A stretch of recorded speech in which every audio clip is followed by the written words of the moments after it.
Après 2 ans et demi de travaux, une commission indépendante qui va rendre aujourd'hui son rapport sur les abus sexuels dans l'Église catholique. Un rapport qui devrait faire beaucoup de bruit. Tout à l'heure, l'archevêque de Lyon nous disait que les catholiques aujourd'hui auraient le cœur brisé. Oui, il faut s'attendre à un tsunami, à une déflagration qui va faire l'effet d'une bombe. Ce sont les mots de quelques-uns des auteurs de ce rapport. L'un d'eux explique que l'onde de choc sera immense parce que l'on a découvert à quel point c'est toute l'institution catholique qui a été déviante. La conférence des évêques de France avait commandé ce rapport il y a 2 ans et demi. Les 2500 pages de conclusion lui seront remis tout à l'heure. Mais sans en avoir connaissance, les évêques savent déjà qu'il décrit une situation effrayante. Et dès dimanche dernier, dans presque toutes les églises de France, les prêtres, au cours de la messe, ont prévenu les fidèles qu'ils devaient se préparer à subir aujourd'hui un choc. Mais qu'est-ce qu'il y a de si terrible dans ce rapport donc ? Alors il y a des chiffres et des récits. Les chiffres, ce sont les nombres des victimes depuis 1950. Ce nombre est estimé à 10 000. Des hommes, très majoritairement, ou plutôt des garçons. 87% des victimes étaient mineurs. L'autre chiffre, c'est celui des agresseurs.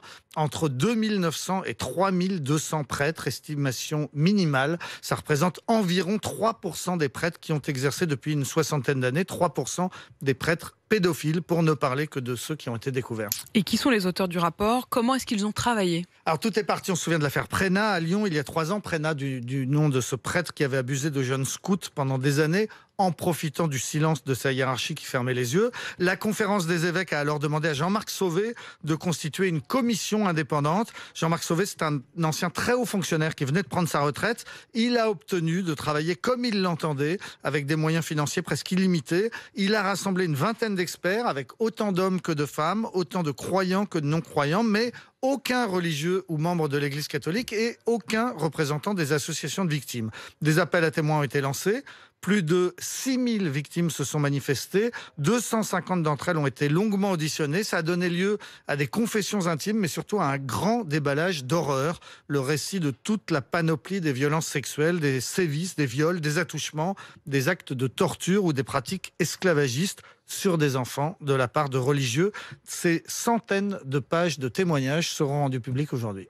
Les membres de la commission, elles ne sont pas sorties indemnes de tout ce travail. Non, prenez par exemple Alice Casagrande, qui est pourtant grande spécialiste de la maltraitance des enfants. Elle en a vu d'autres, mais elle a raconté aux Parisiens: on s'est retrouvé plongé dans un monde de sadisme, de folie, de perversion qu'on n'aurait jamais cru possible. Au début, on a eu du mal à y croire. Le Monde révèle que le président de la commission lui-même, Jean-Marc Sauvé, s'est retrouvé à Strasbourg pour une audition d'une victime, et à la fin d'un récit de 2 heures particulièrement éprouvant, il a dit: j'ai besoin d'aide. À 72 ans, pour la première fois de sa vie, ce grand serviteur de l'État a demandé le soutien d'un psychologue. Ce rapport, il dresse l'état des lieux. Il fait aussi des propositions. Oui, 45 préconisations qu'on va découvrir tout à l'heure. On n'a pas encore les détails. On sait que le rapport propose de changer en profondeur la gouvernance de l'Église, de travailler sur la formation des prêtres et sur la prévention. Il est aussi question des réparations dues aux victimes, réparations financières. Un fonds de soutien de 5 millions d'euros est prévu, mais peut-être qu'il faudra aller plus loin en fonction des révélations de la commission Sauvé. Ce que les victimes voudraient surtout, c'est qu'on puisse faire toute la lumière sur le mécanisme de la loi du silence. François Desvaux, qui est le cofondateur de La Parole Libérée, une des premières victimes à Lyon du père Prénat, espère que ce rapport permettra de comprendre comment et pourquoi la hiérarchie catholique a systématiquement, pendant toutes ces années, tenté d'étouffer les scandales.